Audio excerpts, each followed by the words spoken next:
Add Shopify products to Google Merchant Center. Follow these steps. Set up Google Merchant Center. If you haven't already, create a Google Merchant Center account and configure it according to your business details. Install Google Shopping Channel. In your Shopify admin dashboard, navigate to Sales Channels and select Google. Follow the prompts to install the Google Shopping Channel.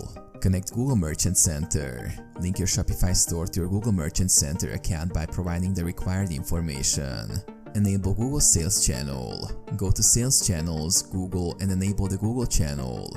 Review product requirements. Ensure that your Shopify products meet Google's requirements for data quality, including accurate titles, descriptions, images, prices, and availability. Set up Google Shopping Feed. In your Shopify admin, go to Google under Sales Channels and click Setup. Follow the instructions to generate a product data feed. Submit data feed to Google Merchant Center.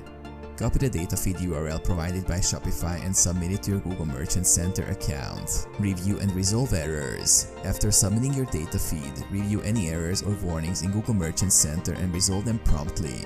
Monitor performance. Monitor the performance of your products in Google Merchant Center. Adjust settings as needed and optimize your product listings to improve visibility and sales.